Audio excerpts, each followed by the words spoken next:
So here we go. So, when we send our kids to bar mitzvah and b'nai mitzvot training, or if we did adult b'nai mitzvot, they learn Torah reading, or they learn how to decode the reading in order for them to perform in the Torah reading and the prophets, because they have Torah part is from the prophets. Okay, and some of us who are a bit more observant may know how to read a little bit from the book of Ruth and the book of Esther. Book of Ruth is something we're going to read within 6 weeks, right? Between Passover, we now count every week, every day. At the end of 7 weeks, on the 50th day, we're going to celebrate Shavuot, the dairy holiday, where we are going to receive the Torah as if we were in Sinai. And we will read the book of Ruth. And the book of Ruth is written also, it's a historical piece and not as holy as the Torah, in the writings section. Right here, book of Ruth, because that's coming up. We just finished Passover. We read another Megillah. Every holiday we have a Megillah to read. So the Mishnah, the rabbis of the Mishnah who stayed in Israel, collected all the laws from Torah and organized it thematically and called it Mishnah, something that we need to learn, leshanen, shana. Go over it, and over it, so you learn it. And the Jewish laws had to do with relationship, male and female, had to do with legal ownership of property when a father dies, who inherits, has to do with who is a Jew, are we kosher. All those are organized thematically in this literature corpus called Mishnah, the Jewish law. Some people call it halacha. You may have heard it as halacha. The Halachic Jew was a book that West refers to often. Halacha, okay, Mishnah. And that was sealed in 6 books by the year 200. But you see, when we were kicked out of Jerusalem, Greek was the influential language. So there is a lot of Greek into the Mishnah. By the way,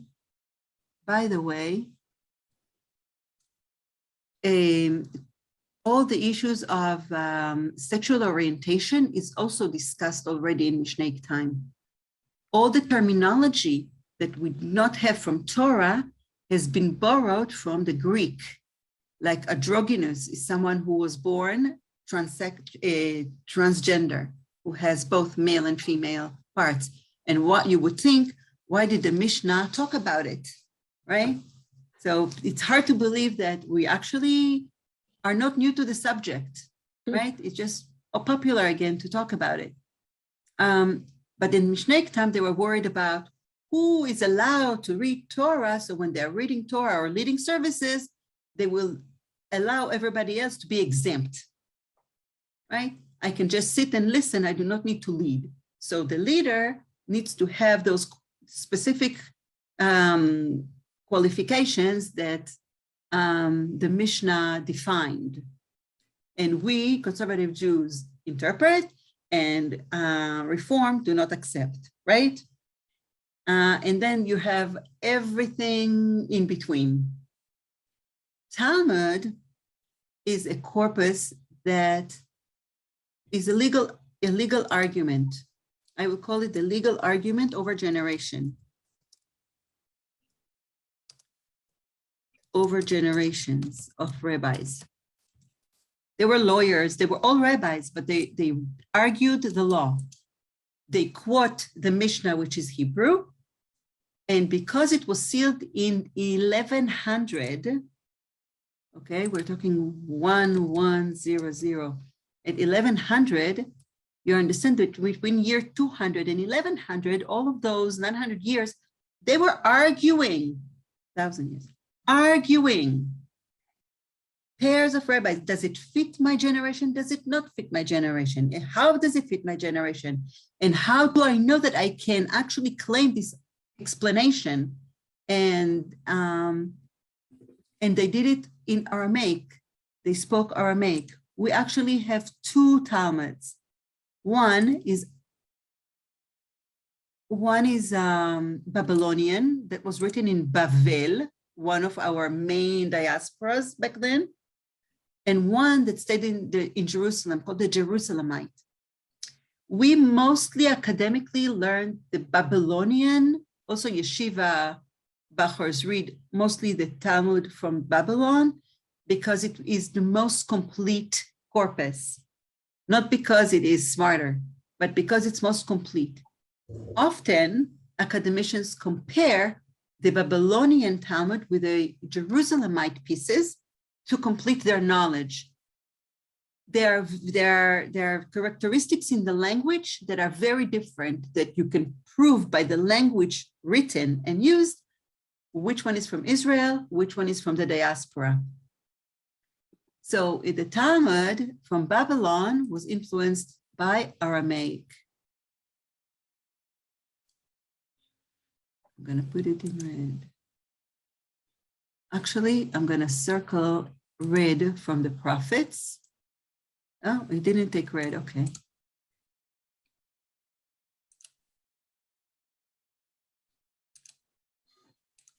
I'm going to do this.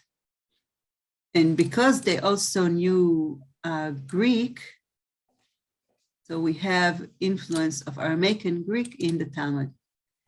Midrash is the corpus that explains, right?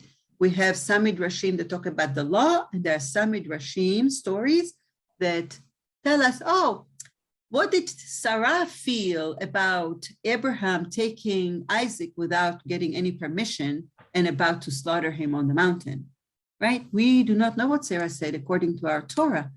So the midrash fills in. Well, the Torah also says that Moses, who took us out of Egypt, was charismatic, but hey, he had a speech impairment. How did he get his speech impairment? The rabbis made up stories to explain it to our children, and so, or to us. So these are stories to fill in and explain holes in the text. Okay, are we good? Yep. And again, both the Midrash is full of Aramaic and Greek influence. Okay, all these corpora are called Talmudic Rabbinic Hebrew. So we have biblical Hebrew. We have biblical Hebrew over here with Torah, Nevi'im, Ketuvim. And we have Rabbinic Hebrew right here. Okay? So now you know when I say this is a biblical Hebrew word that we still use in modern Hebrew, you'll know, like the word etz. We say etz chaim. Etz is the tree, right? Tu B'Shvat, the holiday of the trees, we use etz, it's from the Torah. When I say ilan, that's Rabbinic Hebrew. It's from the Talmud, it's from the Mishnah. The rabbis treated the biblical Hebrew holy. So they took words from their environment and used it for everyday spoken. By the way, Abba Ima. Abba Ima is Aramaic. Yeah, that's why we write Aleph Bet Aleph or Aleph Mem Aleph. Okay? And those of you who don't know the Aleph Bet yet, it's okay. I will write it in a minute. And in the Bible, the equivalent are M and Av. That's why when we say Imotenu ve Elohei Avotenu ve Imotenu, we'll talk about that. I forgot about Siddur. Okay. So now we're moving to medieval time. In medieval Hebrew, we have a lot of interpretation. So medieval Hebrew is going to close Do you have any questions so far? Is it interesting to you? Yep. Yes. Okay. So medieval Hebrew is influenced mostly by Arabic because it followed the Jewish Inquisition. So the rabbis spoke Judeo-Arabic. The Islam had great influence on Islam had there was a huge competition between the religions at this time. The Jews wrote poetry, they wrote philosophy. You have poetry, philosophy. There are some of the poetry is included in the holidays that we're using. Some of you heard the name Rambam and Ramban. Yes? Yep. Kabbalah. Yep. Rashi interpretation, right? Rashi, we learn Rashi. What did Rashi say? And the Siddur was basically prayer. The Siddur, the prayer book, was pretty much canonized. But you know, Siddur is something is more flexible. Okay. Okay. So we have Arabic as a language, influential language. All of this period in medieval Hebrew, only one piece of literature was written in Europe in the 11th century, only one piece in Yiddish. Okay. And it was written for girls, called Sena or Ena, which means go out and learn. Guess what they needed to learn?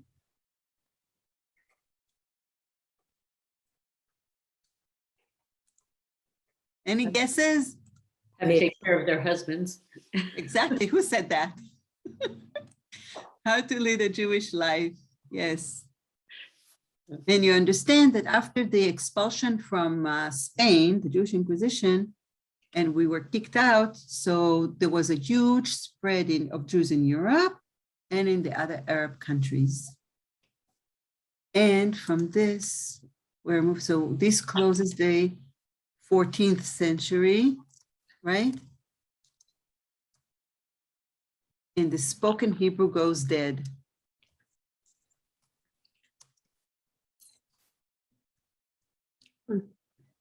Is dead. But what survives? What survived? Liturgical Hebrew. What we are still doing to this day in our shul, right? The liturgical Hebrew is still alive. So on the base of the liturgical Hebrew, we are moving to modern Hebrew. We're talking about Enlightenment era. Anybody here took Mea classes or Mea Select anytime? Mm-hmm. Great. So if you took Mea, you've learned about the Enlightenment era. They're talking Hasidism versus Mitnagdim, right? The Hasidim that we know today were rebels back then because they were trying to get away from somebody telling you how to pray. They wanted a connection, a personal connection, and singing, right? And spirituality more than by the book that the rabbis always taught us. So they today are becoming the ultra Orthodox, and we are all alternative. Isn't it interesting? The world really messed us up. So in the 18th century, there is the revival of the Hebrew language. revival of the spoken and secular Hebrew writing. So you understand that the scholars of this era, what do they know? They were all yeshiva bachers. They were trained, they were rebels. All these corpora of the Torah, the Tanakh, the rabbinic text, and the medieval texts, all of these was part of their everyday knowledge. But they rebelled it. They went to learn, the big sciences, right? In the big cities, and started to revive the spoken Hebrew. Big name to know is Eliezer ben Yehuda. Eliezer ben Yehuda. He was a radical. He was on his way to medical school when he turned around, started publishing a Hebrew newspaper, and took his son and his wife, moved to Jerusalem, and revived the Hebrew language based on what he found from the Jews of the Inquisition. Jews of the Inquisition, it was all Ottoman land. From the Inquisition, from Spain, they moved to Jerusalem, and they continued, they all spoke Ladino, and their Hebrew was Arab with Arabic sounds, with the authentic sounds of the Semitic languages. And we're going to go over the alphabet in a minute, and I'll tell you what were the original sounds that we do not pronounce anymore, okay? As we are learning Hebrew, we're going to learn why spelling, for example, is important because of these things. Okay. So Eliezer ben Yehuda took his wife, took his only son, moved to Yerushalayim, forbids everybody to speak anything but Hebrew, writes a dictionary. He invents words like ice cream. The son invents words like Israel Independence Day that's coming up soon. And they are renewing words with what we call Cherdat Kodesh, very carefully. It's holy language. They're very careful with how they invent. You see, they remember that Hebrew is a root, 3 root letters. They have a pattern of vowels that is pre-existing in the Bible. And on this basis, if they needed a word from here that was developed here, they played between these layers. These were experts of grammar, by the way. There were amazing grammarians in here. Grammar is big during medieval time, even for the poets. They played with that. We always needed to hide our Jewish identity or our messages in the poems. On next poem, if you continue, I will do a poem with you from medieval time, just to make you laugh. How they use the grammar to convey messages to the Jewish people will laugh, but the Goyim will not feel oppressed by our language or disgraced by our language. So he was a magician of grammar. He was a magician of language invention. I have his dictionary facsimile copy in here.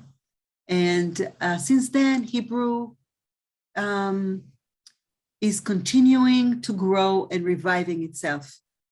But Yiddish had its influence on it here, right? Because it started in Europe. It's a European movement. We are moving back to Yerushalayim, so you have Arabic influence. And as we continue to grow, we have immigrants. Spain, the Ladino had great influence. My dad used to say Speedy Gonzalez, right? For somebody who drives fast. Spanish, what? Spanish influence. We have English heavy duty to this day. We have German. We have Russian. Everybody knows balagan. Balagan is a Russian word, pure Russian word. When you say, oh my gosh, what a balagan, it's like, what a mess. Everybody knows what it means. We have now French influence. And you know, and it continues and continues and continues. So do you think that the Hebrew, when it was revived in the 18th century, is the same Hebrew that we're going to have today in the 21st century?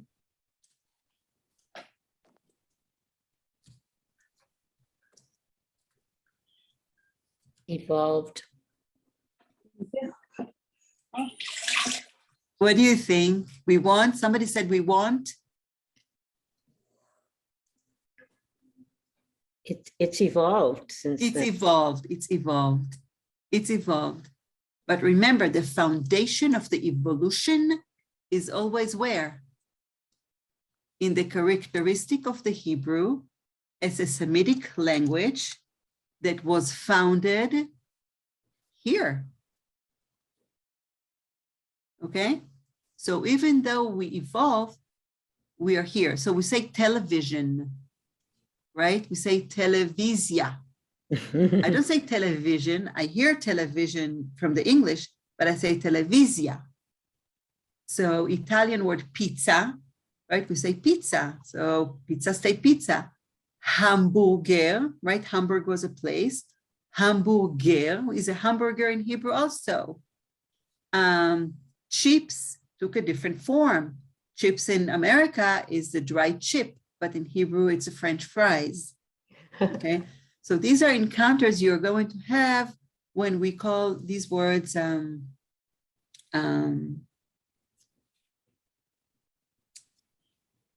oh, I'm always blocking on this word.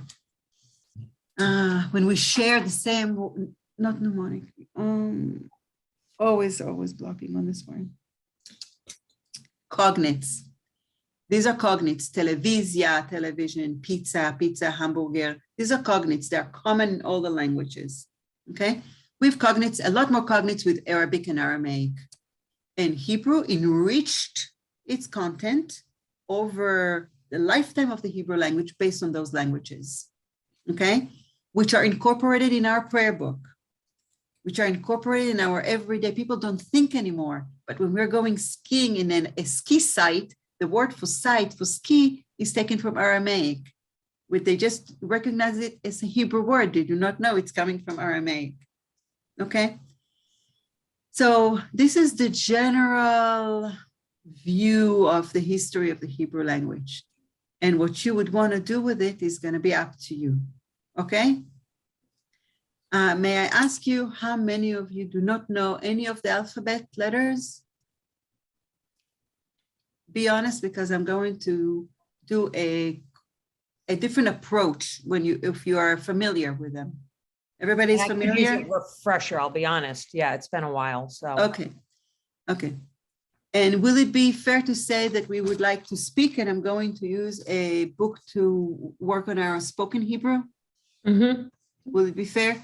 Whatever we're going to do, because of the way I am teaching, you will always take the skills back to the Siddur, back to the Torah reading. I don't leave those layers alone, okay? It's always attached to our knowledge, okay? All right, so let's go over the alphabet.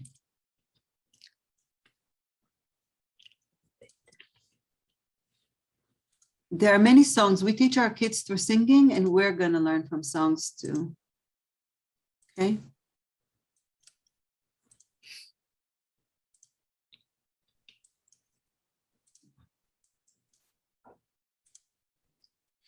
Here we go.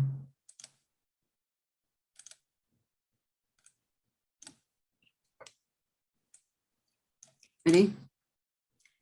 Aleph, Bet, Gimel, Dalet, Hey, Vav, Zayin, Chet, Tet, Yod, Kaf, Chaf, Lamed, Mem, Nun, Samech, Ayin, Hey, tzadi, kof, resh, shin, tav. We got this? Don't be overwhelmed, because when we get the book and we go over slang and things like that, they're going to be in chunks, in smaller chunks. Okay. And our kids grew up with the song of Debbie Friedman, Aleph, Bet, Bet, Aleph, Bet, Bet. So in Hebrew, it really is the same letter, right? So the name of the letter is Bet. We pretend it has a dot in it all the time. Okay, but we know that it has a Bet and it has a Vet, right?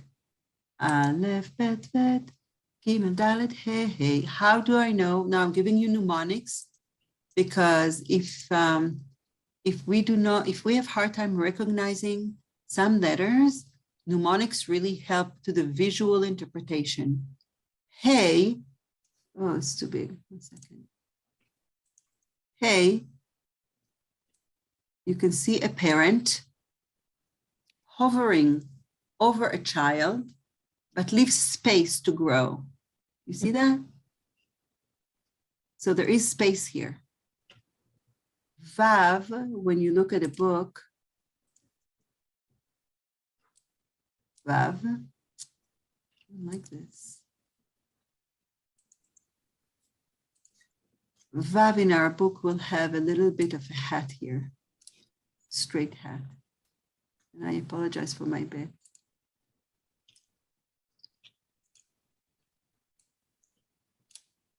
Okay, a little hat here that we chop when we write. Zayin has a zigzag. Everybody sees, can you see the zigzag in the Zayin? Should I make these letters bigger so you can see the mnemonics? Please. Okay.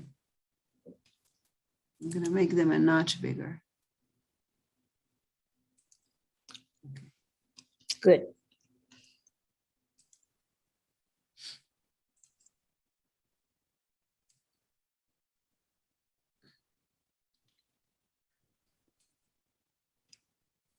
Oh, okay.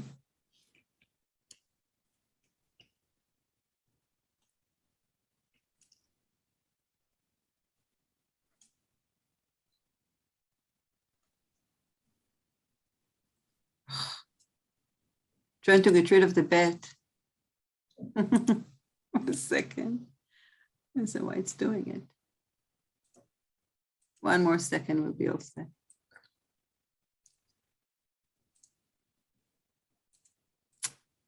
Okay, forget that. I cannot do it.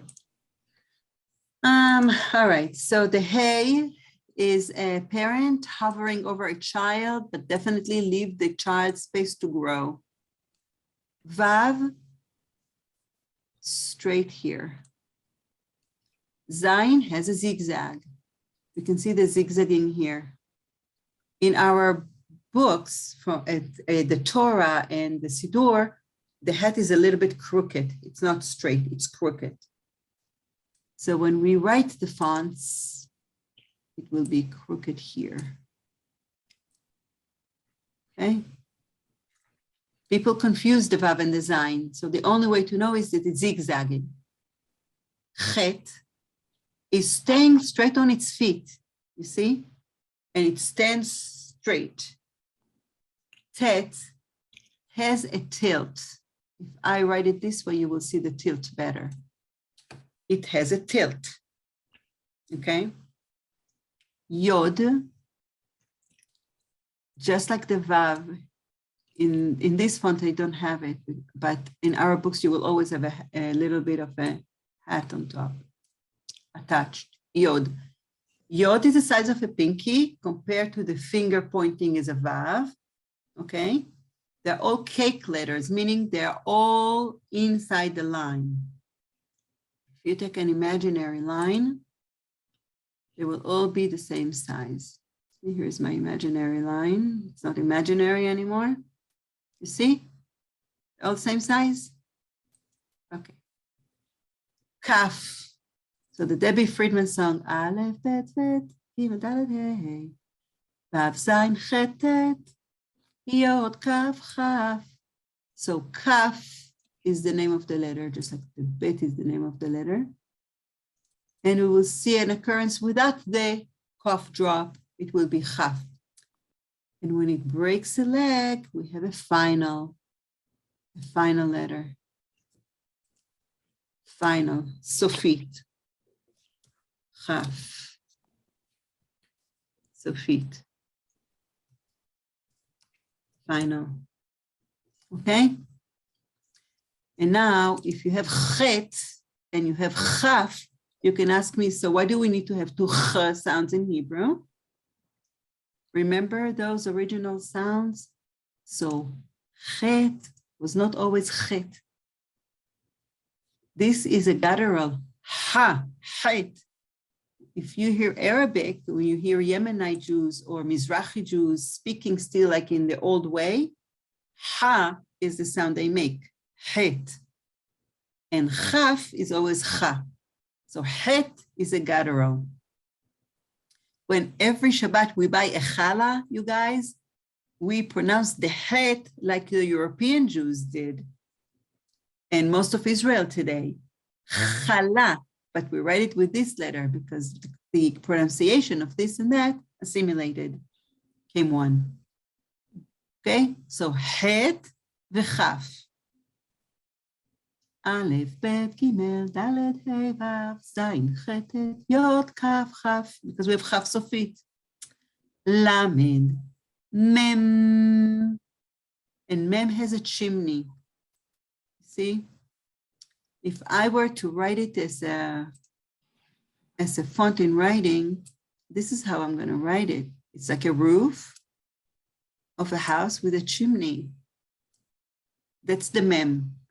And mem sofit is flat, closed on the line. Okay, so we have mem and mem sofit, meaning final. You heard the word mem, right? Mem in the beginning, mem at the end. Mayim, mayim, mem at the beginning, mem at the end. Mayim. Nun and nun sofit. And nun sofit breaks a leg. And you can see visually the nun is skinnier than the chaf. See? And the nun usually, the bottom line is longer, tiny bit longer on the line here. The bottom line on the line is longer than the top. In the chaf, they are equal. Okay? Kaf equal, nun on the line, longer. Right? Nun sofit, we just chop the top. In cursive, we also get rid of the samech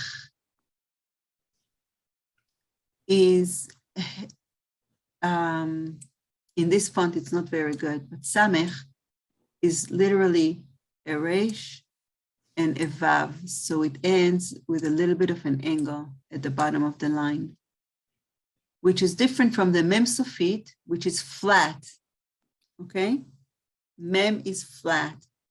Samech in cursive is a perfect circle. Ayin, all right, mnemonic for ayin is critical, and ayin is another guttural. Ayin. You hear how deep it is? Ayin. Ayin is the eye, is the body part. It is the face. So here's your samech, which is the face. Here is the side of the face, and the ayin is inside. Okay? So it's important that you know that the ayin has a line inside the frame. Ayin.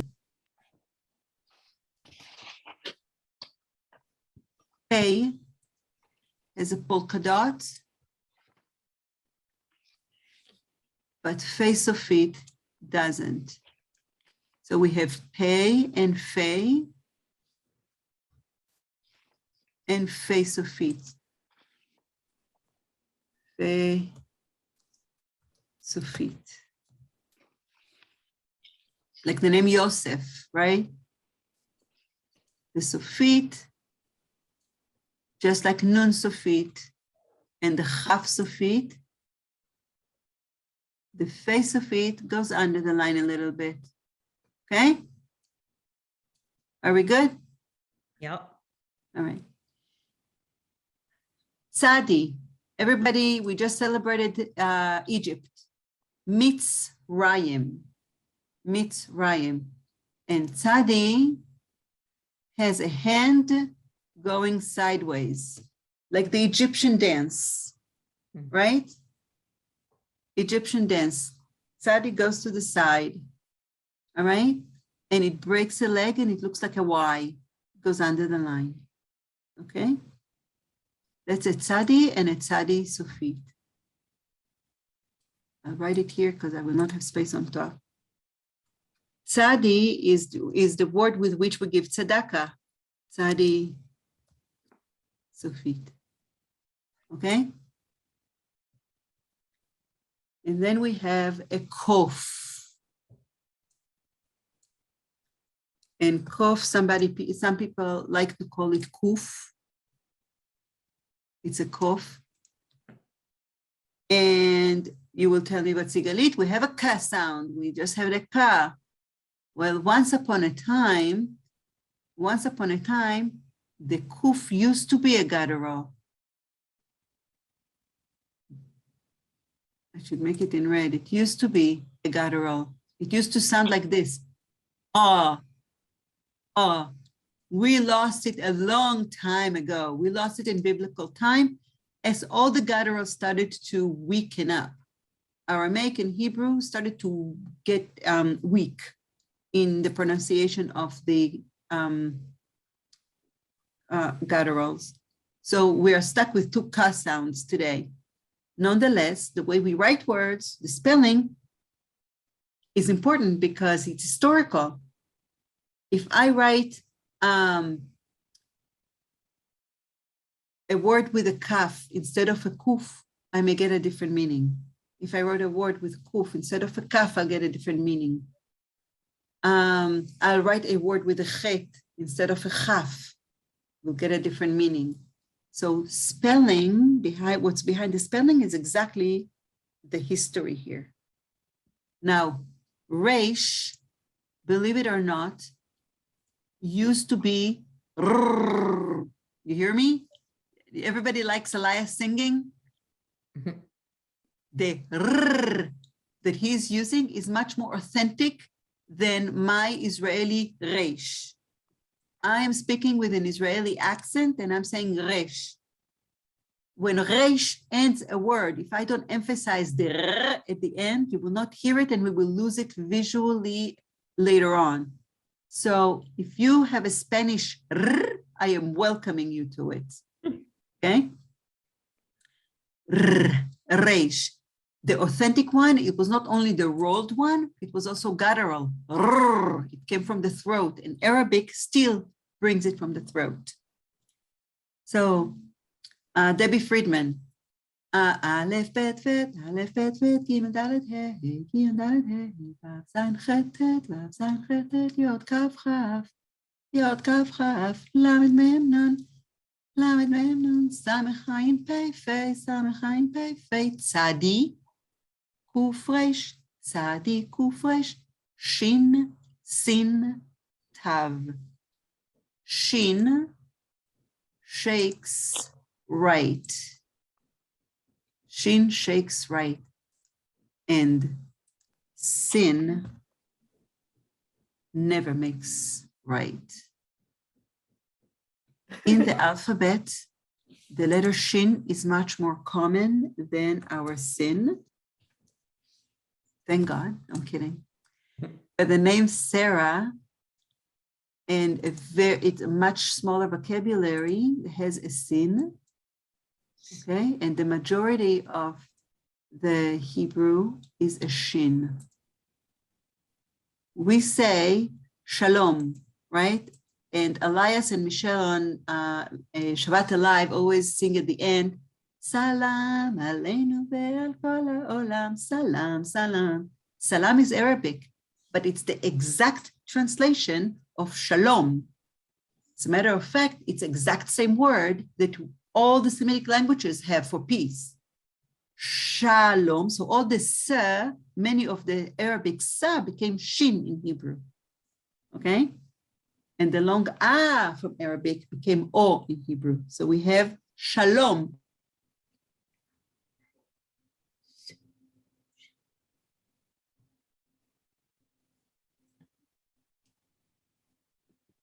You froze. Good Shabbos. The ta and the tha. In modern Hebrew, there is no difference between the tav with a dot and the tav without. In Ashkenazi communities that are still speaking Yiddish, it's important because when they read Torah, the Torah will be ta, and if they have a tav without a dot, it will be a sa. Okay? Yemenite Jews pronounce a tav without a dot as a tha, like in think. Okay? But we are in the globalization era of the Hebrew language, and the Aleph Bet is what Debbie Friedman taught us. Okay? Tav. And Tav, my friends, has a tail. What color do you want the tail? Tav has a tail. The tail is important because it would differentiate between the Tav and the Chet. And the hollow space of the Hey is important because it differentiates between the Hey and the Chet. Okay? So mnemonic, and don't be shy. We are here to help each other through the process. It is my pleasure doing that. Beseder? Now, these are all sounds and they're all consonants. So if you have a list somewhere that tells you that Aleph is silent or that Ayin is silent, nope, nope, nope. These are all the 22 consonants of the Hebrew language. Consonants. Consonants. Okay? I will be sending you the boards in an email after the class. I did not go over the vowels specifically because I wanted to attach to the words that we're going to practice in conversations for next time. Is that okay with you? Good. I think I'm going to ask you to acquire a book called Hebrew from Scratch. It's, let me grab a new copy because I had to tear some pages for my students and it messed up. Hold on.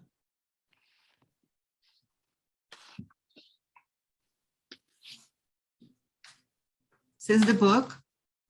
In English, it's called Hebrew from Scratch. It's based in conversations and it has an audio file that I'm going to send you once for next week when we all have the book, okay? If you don't have the book next week, don't worry. I will use my camera. I will send you a few pages, okay? Is it part 1? Yes, volume 1. And you want the 2019 edition. And where do we get it? Israel Bookshop. Amazon. Make sure that Amazon has the blue and not the green. And it's 2019 and not 2017. Okay. I am glad we met today because I wanted to make sure that we're all on the same page. Whew. Okay. Questions? Oh, wow. This is an $86 book. How much? $86. 86. Where? At Amazon? Because okay, Amazon has this, the more people click on the book, the higher the price goes. And so buy the Israel Bookshop, it's not $86 because they're getting it from Israel all the way here. It's about $50 book. Still what? It's a lot. $50? We can go in a different approach. Remember, we're meeting 10 weeks and my hope is that we grow. So for the 10 weeks, Joanne, do you want me to make copies? I can make copies for the 10 sessions. Okay. It's okay. It's Well, good to have. You know what? Maybe we can see if Sisterhood can subsidize. Let me look into that. I am happy for the 10 because it makes sense to buy the book if we continue for the 10 sessions. I will cut the book for the old one and I'll make copies at the shul.